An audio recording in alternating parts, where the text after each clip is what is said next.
Thank you, Mr. Chairman. Secretary Perdue, Wisconsin's dairy industry is in crisis right now. Our farmers have faced low prices for far too long. They are seeing their export markets blocked and lost to competitors these days.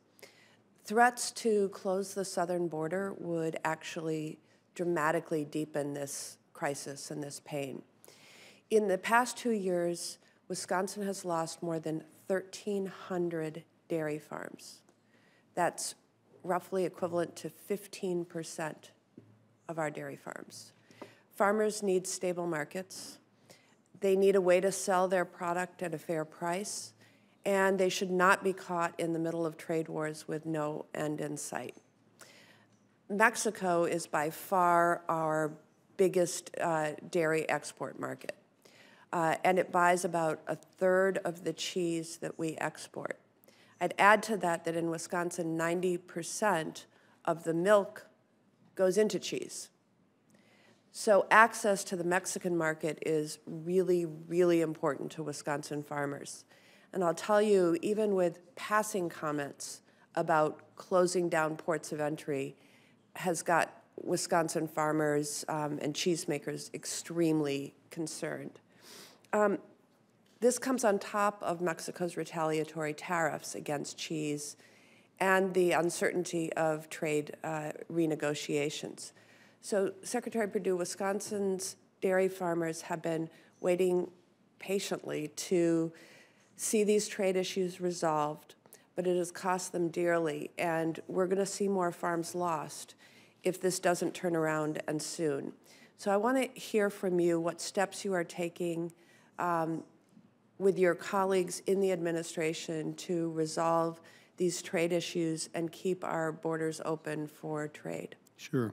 Let's start with the good news. What you all did in the 2018 Farm Bill regarding the dairy is just transformational. There's no doubt that the dairy sector in your state and others probably were under more duress than any other sector there.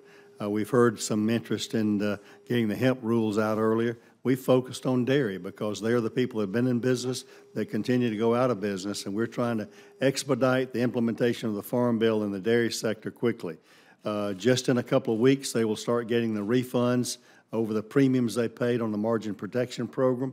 That will come along. The applications for the new program in June, we expect to have the retroactive payments from the January 1st over the new Farm Bill provision.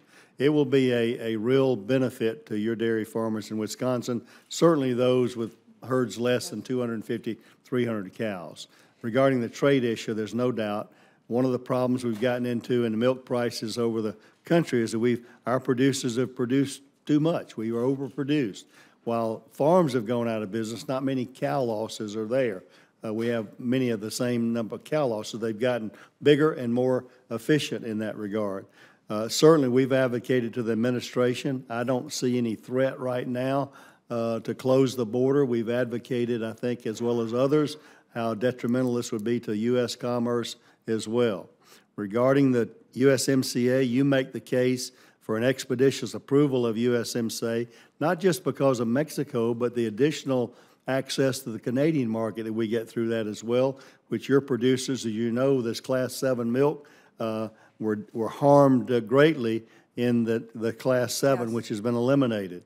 I'm going to cut you off there just because I have a couple of other questions, but I do want to just follow up on this one to say both Mexico and Canada have said that they will not finalize the USMCA until the U.S. removes the 232 steel and aluminum tariffs.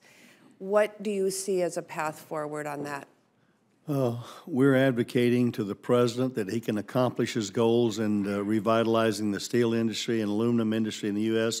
through a quota system as well, combined with a tariff when they exceed that quota.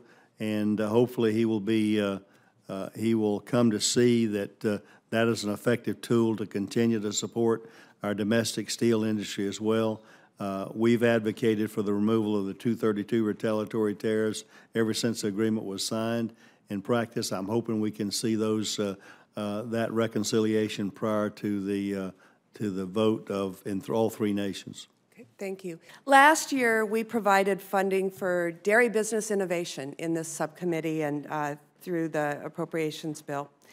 And the Farm Bill really built on those efforts by including the text of the Bipartisan Dairy Business Innovation Act, which I introduced with Senator Collins. Can you please provide an update on the implementation of these provisions? I'll have to get back with you on that, Senator. I'm not intimately familiar with that innovation. Obviously, the dairy sector needs as much innovation as it can. With their two stresses, obviously, milk prices, trade, as well as labor, and all those innovations that can help or are needed. But I can't. I will get back with you over those specific issues of what we've done or what we are doing with those recommendations. Well, certainly, when they can add value to the product on the farm or at the processing stage with new innovation, it is one of those tools that help our dairy farmers withstand these challenging times. So I hope we can get these funds out and working as soon as possible. On the same sense of urgency, the new dairy margin coverage program for the Farm Bill would be paying farmers right now because margins are so low. Farmers are making business decisions as we see spring come for this year's crops, and they're doing so without the information that they would usually have available to really get to understand the new dairy margin coverage program.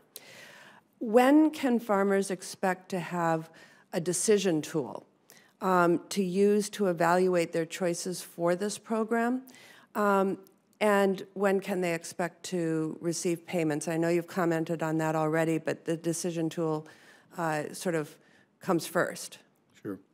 We think the refund from the prior premiums will be out in a couple of weeks, April 23rd possibly.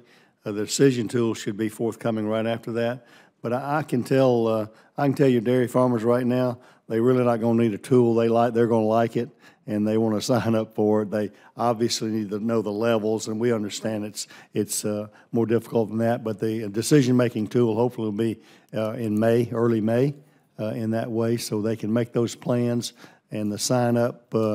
Certainly they can sign up, but the payments that will be retroactive to January 1st, depending on what choice they made, should be done in the probably second week or third week of June.